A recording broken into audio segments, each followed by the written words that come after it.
Ito ay rated SPG. Striktong patnubay at gabay ng magulang ang kailangan. Maaaring may masiselang tema, lengguwahe, karahasan, sexual, horror o droga na hindi angkop sa mga bata. Ikaw ang aking dala sa gabing madilim. Ikaw ang bawat sana sa lahat ng hiling. Sagot sa akin. Agad nga na inilabas at ibinaba itong warrant of arrest para dito kay Moira. At dito naman na pinuntahan ng mga pulis kung saan ito naka-check-in ito si Moira. Subalit nagtataka ang mga pulis na kung bakit gulong-gulo itong kwarto ni Moira at tila nagmamadali nga daw umalis. At nakumpirma nga nila na wala na doon itong si Moira. At dito naman na ipinagtataka ni Giselle na hindi naman daw naka-check out itong si Moira.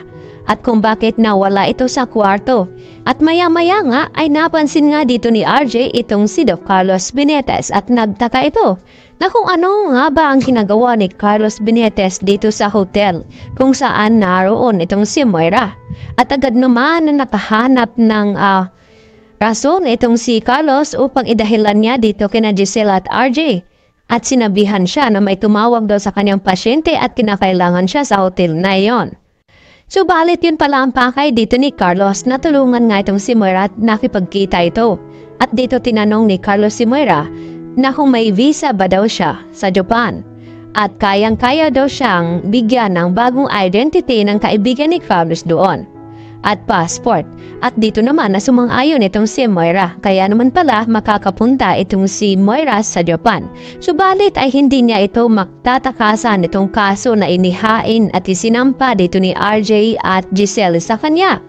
Dahil naroon nga itong si Lynette at Annalyn.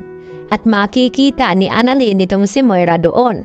At yun nga ay mapagdudahan nila na ang tumulong at kasabwat ni Moira upang tumakas ay walang iba kundi itong si Carlos Benitez. Samantala, ibinaon at itinago naman ni Moira itong pera na milyones. At dito nga may matanda na lalaki na nakapansin sa ginawa ni Moira at agad na kinuha ng lalaki ito at inireport dito sa kapulisan at dinala niya ang pera na iyon dahil duda ng matandang ito na galing daw ito sa masama at tama nga ang kanyang hinala. At ipinakita nga ng mga pulis ang larawan kung itong babaeng ito ang naglagay roon.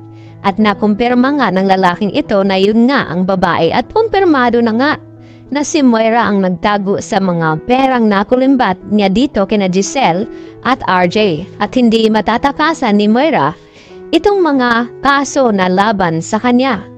Kaya halog-hugi naman ng mga kapulisan kung saan lupalop itong si Moira magtatago at hindi niya pa rin matatakasan ang batas na para nga sa kanya. Samantala, tuwang-tuwa naman itong si Lynette at itong si Annalyn na nakarating na nga ng Japan. At kasama dito itong si Doc Lyndon Javier. At sa wakas ay makapagbanding na rin sila dito ni Annalyn at hindi isipin itong mga problema na nasa Pinas. At dito nga hindi asahan ay makikita nga nila doon itong si Moira. At dahil sa nagmamakaawa nga ito si Zoe kay Carlos Benitez na siya na lamang ang matatakbuhan niya upang matulungan ang kanyang ina dahil ayaw niya raw daw makulong ito. Kaya hindi naman nag-atubiling bigyan ng tulong itong si Carlos kaya isinasantabi niya muna ang pagpunta ng Japan at manatili dito sa Pinas kung saan dinadahilan niya dito kay Annalyn at Lynette na may mahalaga daw siyang pasyente na kailangang iligtas at susunod na lamang daw itong si Carlos doon. At agad naman na pumayag din itong si Lynette at ganoon din itong si Annalyn dahil trabaho nga ang idinadahilan ni Carlos at mas mahalaga nga iyon.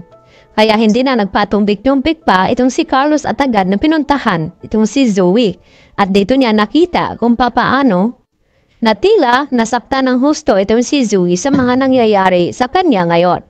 Kaya yan po ang ating patuloy na pakabangan mga kapuso bukas kung ano magiging kahinat na ngayon makukumpirma ng mga kapulisan na ang tumulong kay Moira ay walang iba kundi itong si Doc Carlos Benitez. Yan po aking karagdagang latest update at maraming pong salamat.